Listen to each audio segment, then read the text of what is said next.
কাজে আসছে বলেন। আসছি হলে যে অনলাইন এখানে কাজ করা হয়েছে, তখন আবার এই জায়গা পাঠাইছে পরে এখন জিজ্ঞাসা করে আবার ওইখানে পাঠাইছে, ওইখানে যান। পরে বলে যে না ওইখানে কাগজ না, আপনি ওইখান থেকে নিয়ে আসেন। একবারে আমার সামনে অনেক বুড়া মানুষ, আমি ওই সকাল থেকে হয়রান হইতেছি। বাসায় তো একটু আছে, খালি বাইরে যাবো থাইল্যান্ড কাগজই পায় না, হয়রানি শিকার হয়েছেন এখন কাগজ পাইতেছে না। এখন কয় কি অনেক কি মাহামারি গেলে এখন আমাদের কাছে মাহামারি।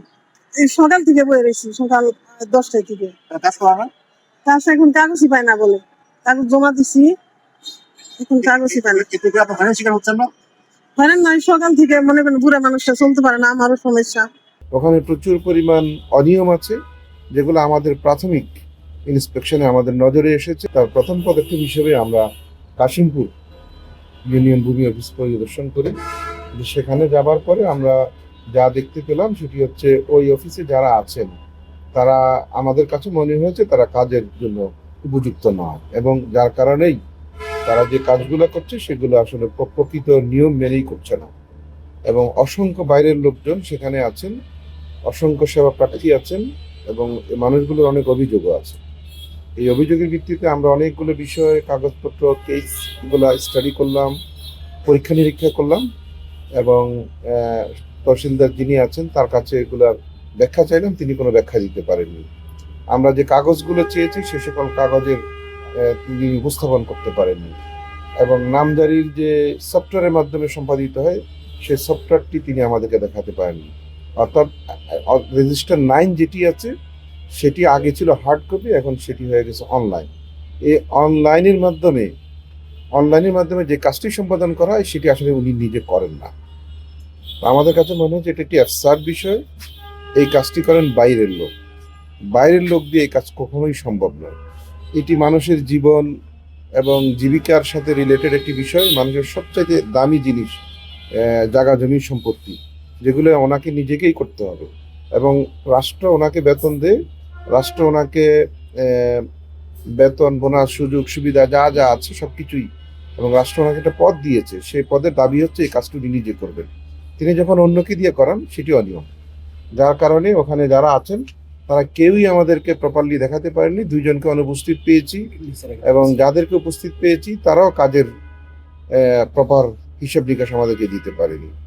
ওখানে প্রচুর পরিমাণ আবেদন পেন্ডিং আছে, ওখানে প্রচুর পরিমাণ কাজ পেন্ডিং আছে, ওখানে প্রচুর পরিমাণ অনিয়ম আছে, যেগুলো আমাদের প্রাথমিক ইন্সপেকশনে আমাদের নজরে এসেছে। আমাদের নজরে আসার কারণে আমরা বলেছি ওখানে যে কয়জন কর্মকর্তা কর্মচারী আছেন সকলকে সাময়িক বরখাস্ত করার জন্য এই আদেশটি আমরা দিয়েছি।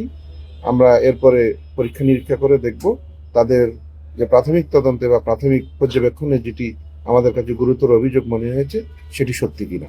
যদি সত্যি হয়ে থাকে আইন অনুযায়ী ব্যবস্থা হবে, সেটি যদি প্রতিষ্ঠিত না হয় তাহলে তিনি সরকারি আইন আছে সে অনুযায়ী নিষ্কৃতি পাবেন। আমরা ভূমি অফিসে এসেছি কিছুক্ষণের জন্য, আমরা কিছু ইনস্ট্রাকশন দিয়ে যাচ্ছি, কিছু বিষয়ে আমাদের নির্দেশনা আছে, কিছু বিষয়ে তাদের বুঝের ভুল আছে, সেগুলো আমরা ধরিয়ে দিচ্ছি, কিন্তু তারা কাজ করছে। তারা যেহেতু চেষ্টা করছে আমরা মনে করি তাদের এই চেষ্টাটা অব্যাহত থাকুক, এবং আমরা যে বিষয়গুলোকে নির্দেশনা দিয়েছি সেগুলো আমরা ফলো আপ করবো।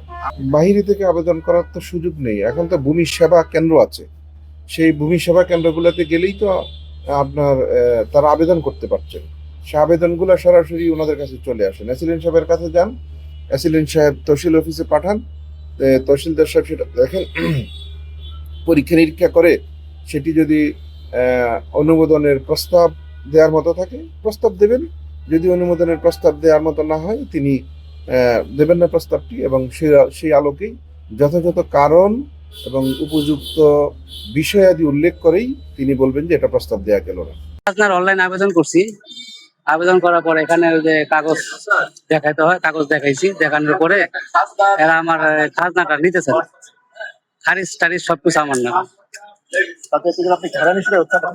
হ্যাঁ, সাময়িক হয়রানির শিকার হইতেছি। না, আমার অভিযোগ আমার কাগজ আছে, সবকিছু জেনুইন আছে, আমি খারিজ আমার নামে 2002 সালে খারিজ করছি, ঠিক আছে। আমি বিগত বেশ কিছুদিন দেশের বাইরে ছিলাম, দেশের বাইরে থেকে আসছি, এখন আমি খাজনা দিতে আসছি, সরকারের কর আমার পরিশোধ করতে হয়। না, ওটা তো বলতেছি না, আমি বলতেছি যে আমার যে কাগজ আছে, আমার কাগজটা দেখে আমি যদি খাজনা দিতে পারি আমার সেই ব্যবস্থাটা করে। আমার দাবি আমার নামে খারিজ করা, আমার নামে সবকিছু করা, দলিল আছে আমার কাছে, খারিজ আছে আমার কাছে, ঠিক আছে, আমার খাজনাটা নেওয়া হোক।